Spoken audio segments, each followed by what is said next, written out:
Hello friends, good morning Odisha. आज सकाळ बहुत गुड़े गुरुत्वपूर्ण खबर आसी जो खबर गुड़ी को आपण मैंने जाना निहाती दरकार। तेज आसतु जाना कौन से गुरुत्वपूर्ण खबर गुड़िक।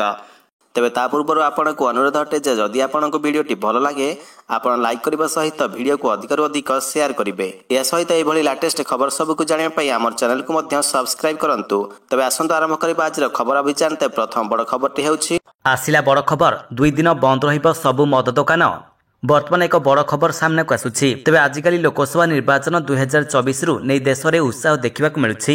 अनेक राज्य में प्रथम पर्याय निर्वाचन प्रक्रिया समाप्त होता बेले अनेक राज्य रही जोठारे एपर्यंत निर्वाचन आरंभ होना। हेले निर्वाचन मध्य एक बड़ खबर आसुछि जे आगामी दिन में मद दुकान बंद हेब।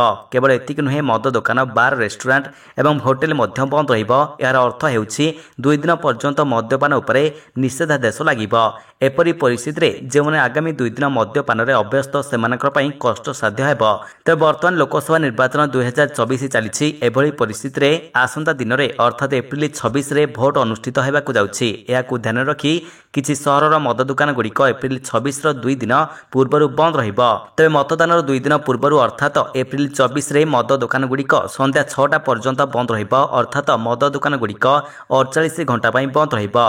परवर्ती खबरटी हेउछि बजारରୁ एमडीएच एवं एभरेस्ट मसला हटाइबाकू खाद्य निरापत्ता केन्द्रर निर्देश।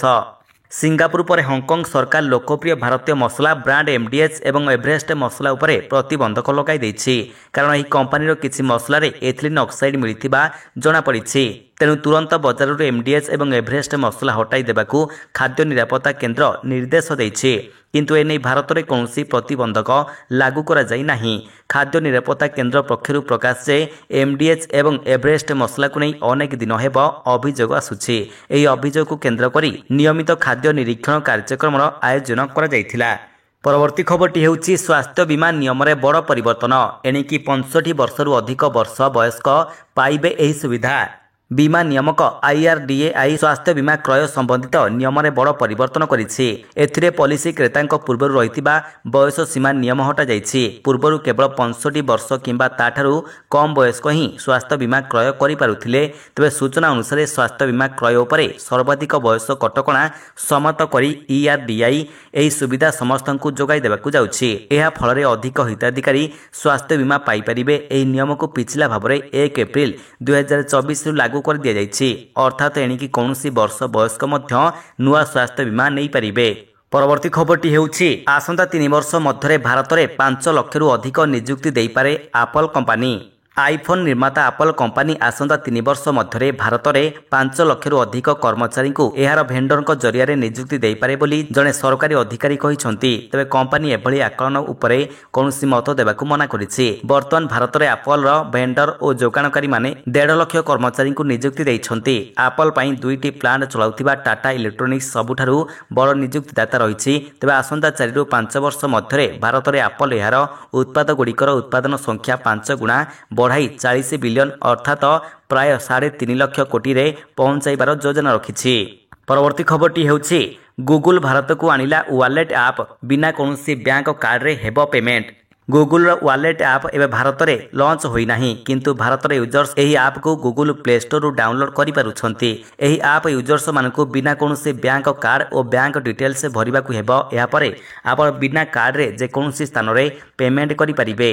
तबे गूगल वॉलेट एक डिजिटल वॉलेट ऐप रूप रे मध्य काम करूछि। एही ऐप रे यूजर गिफ्ट कार्ड, जीवन सदस्यता, इवेंट टिकेट, फ्लाइट टिकेट और बहुत किछि स्टोर करि परिबे।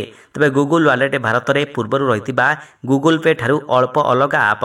तबे गूगल वॉलेट कार्ड किंबा कैश नहीं जाउथिबा आवश्यकता को शेष करी ऑनलाइन और एही स्टोर किणाकिणी करिबा सहज करिथाए। परवर्ती खबरटी हेउछि आज राज्य में सामान्य कमिबारे ताती। एही सबु स्थान रे कालबैशाखी वर्षार संभावना।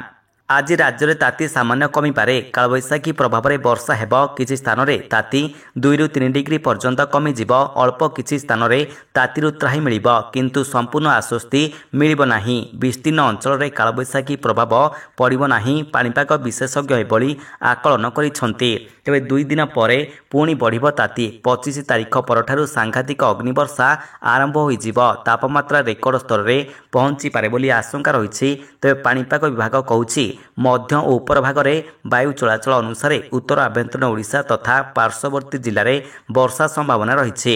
ତେବେ ସୋମବାରଠାରୁ ବାୟୁ ଚଳାଚଳ ସହିତ ଜଡ଼ିତ ନିମ୍ନ ଚାପରେଖା ପୂର୍ବ ଦିଗରେ ଅଗ୍ରସର ହେବ।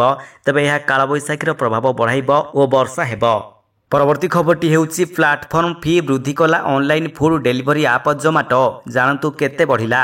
Online food delivery platform Zomato ଶେଷରେ ନିଜର ପ୍ଲାଟଫର୍ମ ଫି ବୃଦ୍ଧି କରିଛି।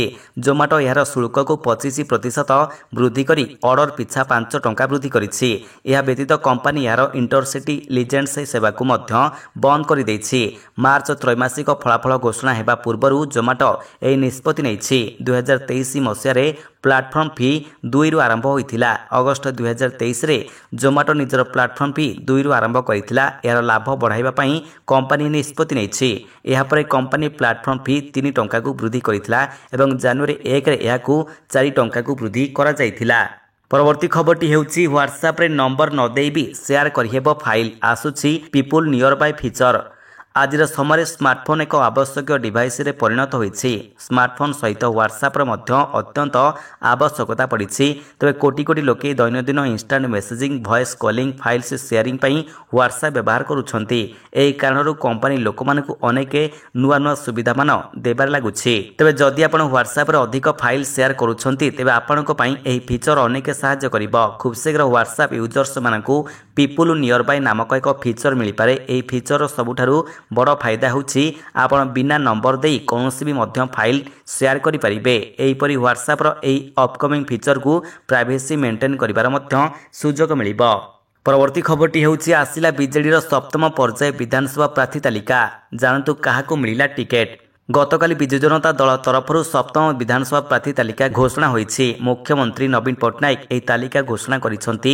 ସେହି ଅନୁସାରେ ନବୀନ ମନ୍ତ୍ରୀ ତୁଷାରକାନ୍ତି ବେହେରାଙ୍କ ଉପରେ ଭରସା କରି କାକଟପୁରରୁ ପ୍ରାର୍ଥୀ କରିଛନ୍ତି। ଏଥର ମାତ୍ର 6ଟି ଆସନ ପାଇଁ ପ୍ରାର୍ଥୀ ଘୋଷଣା କରାଯାଇଛି। ସେମାନେ ହେଉଛନ୍ତି ହିନ୍ଦୋଳରୁ ମହେଶ ସାହୁ, ରଘୁନାଥପଲ୍ଲୀ ଅର୍ଚ୍ଚନା ବେହେରା, ବାଲିକୁଦା ଏରସମା, ଶାରଦା ପ୍ରସନ୍ନ ଜେନା, କାକଟପୁର ତୁଷାରକାନ୍ତି ବେହେରା, ବାଙ୍ଗିରି ପୋଷି ରଞ୍ଜିତା ମାରାଣ୍ଡି ଏବଂ ବରୀରୁ ବିଶ୍ୱରଞ୍ଜନ ମଲ୍ଲିକ। ପରବର୍ତ୍ତୀ ଖବରଟି ହେଉଛି ସାବଧାନ ହୋଇଯାନ୍ତୁ। SBI ନାଁରେ ଆସୁଛି ଫେକ୍ SMS। ଲିଙ୍କରେ କ୍ଲିକ୍ କଲେ ଖାଲି ହୋଇଯିବ ଆପଣଙ୍କର ଆକାଉଣ୍ଟ। ଗତବର୍ଷ ଡିସେମ୍ବର ମାସରେ ଷ୍ଟେଟ୍ ବ୍ୟାଙ୍କ ଅଫ୍ ଇଣ୍ଡିଆ ବା SBI ଗ୍ରାହକମାନଙ୍କୁ ଫେକ୍ SMS ସ୍କାମ୍ ନେଇ ସତର୍କ କରିଥିଲା। ତେବେ ଆକାଉଣ୍ଟରେ ପ୍ୟାନ୍ କାର୍ଡ ଅପଡେଟ୍ କରିବା ପାଇଁ ଏକ ଫେକ୍ SMS ଅଫିସିଆଲ ଚ୍ୟାନେଲରୁ ଆସୁଥିବା କହିଥିଲା SBI। ତେବେ ଯଦି ଆକାଉଣ୍ଟଧାରୀ ବ୍ୟକ୍ତି SMSରେ ଦିଆଯାଉଥିବା ଲିଙ୍କ ମାଧ୍ୟମରେ ସେମାନଙ୍କର ପ୍ୟାନ୍ ଅପଡେଟ୍ ନ କରନ୍ତି ତେବେ ସେମାନଙ୍କର SBI ୟୋନୋ ଆକାଉଣ୍ଟକୁ ବନ୍ଦ କରାଯିବ ବୋଲି ଏଥିରେ ଉଲ୍ଲେଖ ରହିଥିଲା। ମାତ୍ର ଏପରି କଲେ ଆକାଉଣ୍ଟ ଖାଲି ହୋଇଯିବ ବୋଲି SBI ପକ୍ଷରୁ ଗ୍ରାହକମାନଙ୍କୁ ସତର୍କ କରିଦିଆଯାଇଛି। ପରବର୍ତ୍ତୀ ଖବରଟି ହେଉଛି ଏତିକି ଟଙ୍କା ଶସ୍ତା ହେଲା ସୁନା ଓ ରୂପା ମୂଲ୍ୟ। ଜାଣନ୍ତୁ 10 ଗ୍ରାମ ପ୍ରତି କେତେ ରହିଛି ଦାମ। ନିକଟ ଅତୀତରେ ଭାରତରେ ସୁନା ଓ ରୂପା ମୂଲ୍ୟରେ ବହୁତ ବୃଦ୍ଧି ଘଟିଛି, କିନ୍ତୁ ଆଜି ଏଥିରେ କିଛି ମାତ୍ରାରେ ଆରାମ ମିଳିଛି। MCX ଅର୍ଥାତ୍ ଫ୍ୟୁଚର ବଜାରରେ ସୁନା ଆଜି 10 ଗ୍ରାମ ପିଛା 600 ଟଙ୍କା ଶସ୍ତା ହୋଇଛି। ଏହା ସହିତ ରୂପା ମୂଲ୍ୟ ମଧ୍ୟ କିଲୋଗ୍ରାମ ପିଛା 1200 ଟଙ୍କା ଶସ୍ତା ହୋଇଛି। ଏଭଳି ପରିସ୍ଥିତିରେ ଆଜି ଭାରତୀୟ ସୁନା ଓ ରୂପା ମୂଲ୍ୟରେ ଏକ ଜବରଦସ୍ତ ହ୍ରାସ ଦେଖିବାକୁ ମିଳିଛି। ତେବେ ବଜାରରେ ସୁନା 614 ଟଙ୍କା ଶସ୍ତା ହୋଇ 10 ଗ୍ରାମ ପିଛା 72,178 ଟଙ୍କାରେ ପହଞ୍ଚିଛି। ସେହିପରି MCXରେ ସୁନା ବ୍ୟତୀତ ରୂପା ମୂଲ୍ୟରେ ମଧ୍ୟ ବହୁତ ହ୍ରାସ ଘଟିଛି। ବଜାରରେ ରୂପା 1207 ଟଙ୍କା ଶସ୍ତା ହୋଇ କିଲୋଗ୍ରାମ ପିଛା 82,300 ଟଙ୍କା ହୋଇଛି।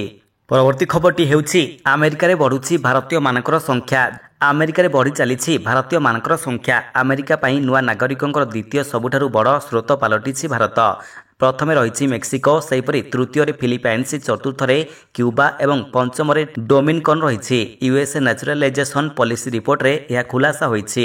ଏହି ରିପୋର୍ଟ ଅନୁସାରେ 2022ରେ 9,69,380 ଲୋକ ଆମେରିକାର ନାଗରିକତ୍ୱ ଗ୍ରହଣ କରିଥିଲେ। ତେବେ ସୂଚନା ଅନୁଯାୟୀ 2022ରେ ମେକ୍ସିକୋର 1,28,878 ଜଣ ଆମେରିକାର ନାଗରିକତ୍ୱ ଗ୍ରହଣ କରିଥିଲେ। ସେହିଭଳି ଭାରତର 65,960 ଜଣ, ଫିଲିପାଇନ୍ସର 53,413 ଜଣ, କ୍ୟୁବାର 46,913 ଜଣ, ଡୋମିନିକନ୍ର 34,525 ଜଣ, ତେବେ ଭିଏତନାମର 33,246 ଜଣ ଏବଂ ଚୀନର 27,038 ଜଣ ଆମେରିକାର ନାଗରିକତ୍ୱ ଗ୍ରହଣ କରିଛନ୍ତି। ତେବେ 2022 ସୁଦ୍ଧା ଆମେରିକାରେ 4,60,00,000 ବିଦେଶୀ ଆମେରିକାରେ ରହୁଥିଲେ, ଯାହାକି ଆମେରିକାର ଜନସଂଖ୍ୟା 14%।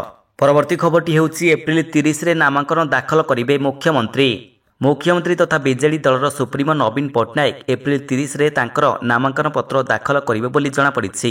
ହିଞ୍ଜିଳି ବିଧାନସଭା ଆସନ ପାଇଁ ନାମାଙ୍କନ ପତ୍ର ଦାଖଲ କରିବେ। ସେହିଦିନ ସେ ପ୍ରଥମେ ତାରାତାରିଣୀ ମନ୍ଦିର ଯିବେ, ପରେ ନାମାଙ୍କନ ପତ୍ର ଦାଖଲ କରି ଟିକିଟିରେ ଏକ ସମାବେଶକୁ ସମ୍ବୋଧିତ କରିବାର ଯୋଜନା ରହିଛି। ଏହାପରେ ମୁଖ୍ୟମନ୍ତ୍ରୀ ଗଞ୍ଜାମ ଜିଲ୍ଲାର ଏକ ମାରାଥନ ଅଭିଯାନ କାର୍ଯ୍ୟକ୍ରମ କରିବେ ବୋଲି ରିପୋର୍ଟରେ ଦର୍ଶାଯାଇଛି। ତେବେ ଏହିଭଳି ଲାଟେଷ୍ଟ ଖବର ସବୁକୁ ଆପଣ ଜାଣିବା ପାଇଁ ଆମର ଚ୍ୟାନେଲକୁ ସବସ୍କ୍ରାଇବ୍ କରିବା ସହିତ ଭିଡ଼ିଓକୁ ଅଧିକରୁ ଅଧିକ ସେୟାର କରନ୍ତୁ। ଧନ୍ୟବାଦ।